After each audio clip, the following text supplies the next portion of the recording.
ବାଲେଶ୍ୱର ରେମୁଣାସ୍ଥିତ ଇମାମି କାଗଜ କଳ ପରିସରରେ ବାଲେଶ୍ୱର ରୋଟାରୀ କ୍ଲବ ଏବଂ ଇମାମି ସଂସ୍କାର କର୍ମକର୍ତ୍ତାଙ୍କ ଦ୍ୱାରା ମିଳିତ ସମ୍ପୂର୍ଣ୍ଣ ସାକ୍ଷରତା ଉପରେ ଏକ ମିଳିତ କାର୍ଯ୍ୟକ୍ରମ ଅନୁଷ୍ଠିତ ହୋଇଯାଇଛି। ଇମାମି କାଗଜ କଳର ସହକାରୀ ଜେନେରାଲ ମ୍ୟାନେଜର ମନୋଜ କୁମାର ପାଢ଼ୀ କାର୍ଯ୍ୟକ୍ରମକୁ ପରିଚାଳନା କରିଥିଲେ। ଇମାମିର ବରିଷ୍ଠ ସଭାପତି ଆଶିଷ ଅବିନାଶ ଗୁପ୍ତା ମୁଖ୍ୟ ଅତିଥି ଭାବେ ଯୋଗ ଦେଇଥିଲେ।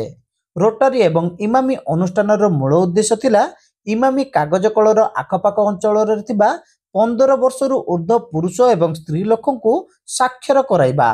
ଏହି କାର୍ଯ୍ୟକ୍ରମ ରୋଟାରୀ ଇଣ୍ଡିଆ ଦ୍ୱାରା ପରିଚାଳିତ ହୋଇଥିଲା। ଏହି କାର୍ଯ୍ୟକ୍ରମକୁ ରୋଟାରୀ ଏବଂ ଇମାମିର ସହଯୋଗିତା ଏବଂ ସହଭାଗିତାରେ ସମ୍ପୂର୍ଣ୍ଣ କରାଯାଇଥିଲା।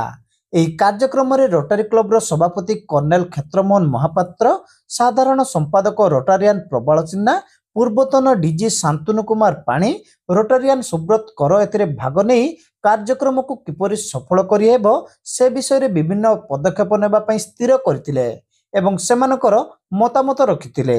ଏହି କାର୍ଯ୍ୟକ୍ରମକୁ ସଫଳ କରିବା ପାଇଁ 12 ଜଣ ଅକ୍ଷର ସାଥୀଙ୍କୁ 12ଟି ସ୍ଥାନ ପାଇଁ ନିଯୁକ୍ତି କରାଯାଇଥିଲା। ପ୍ରତି ସେଣ୍ଟରରେ 30 ଜଣ ହିସାବରେ 12ଟି ସେଣ୍ଟରରେ ମୋଟ 360 ଜଣଙ୍କୁ ଶିକ୍ଷା ଦେବାର ବ୍ୟବସ୍ଥା କରାଯାଇଛି। ସେହି ଅଞ୍ଚଳର ସରପଞ୍ଚ ଦେବ ମାଝୀ ଭାଗ ନେଇ କାର୍ଯ୍ୟକ୍ରମକୁ ସଫଳ କରିବା ପାଇଁ ସବୁ ପ୍ରକାରର ସାହାଯ୍ୟର ହାତ ବଢ଼ାଇବେ ବୋଲି କହିଥିଲେ। ଏହି 3 ମାସିଆ କାର୍ଯ୍ୟକ୍ରମର ମୁଖ୍ୟ ସଂଯୋଜକ ପ୍ରଯୋକ୍ତା ମାଝୀଙ୍କ ତତ୍ତ୍ୱାବଧାନରେ ଚାଲିବ। ରୋଟାରୀ କ୍ଲବ ତରଫରୁ ରୋଟାରିଆନ ଦେବାଶିଷ ଦାସ, ଗୀତାଞ୍ଜଳି ଶତପଥୀ, ଲକ୍ଷ୍ମୀପ୍ରିୟା ଜେନା, ଦେବେନ୍ଦ୍ର ଧଳ, ବିଷ୍ଣୁ ଦାସ କୁଣ୍ଡୁ, ଚନ୍ଦନ କୁମାର ଚାନ୍ଦ, ଭାବଗ୍ରାହୀ ମହାନ୍ତି, ଗିରିଶ ଚନ୍ଦ୍ର ଜେନାଙ୍କ ସମେତ ଅନ୍ୟ ସଭ୍ୟ ଏବଂ ସଭ୍ୟାମାନେ ଯୋଗ ଦେଇଥିଲେ। ଇମାମି ତରଫରୁ ମୁଖ୍ୟ ଅତିଥି ଆଶିଷ ଅବିନାଶ ଗୁପ୍ତା ଏବଂ ଜେନେରାଲ ମ୍ୟାନେଜର ଡକ୍ଟର ୟୁସୁଫ ଅଲି ସଲାଙ୍କି ଉପସ୍ଥିତ ରହି ସମସ୍ତ ପ୍ରକାରର ସାହାଯ୍ୟ କରିବାର ପ୍ରତିଶ୍ରୁତି ଦେଇଥିଲେ।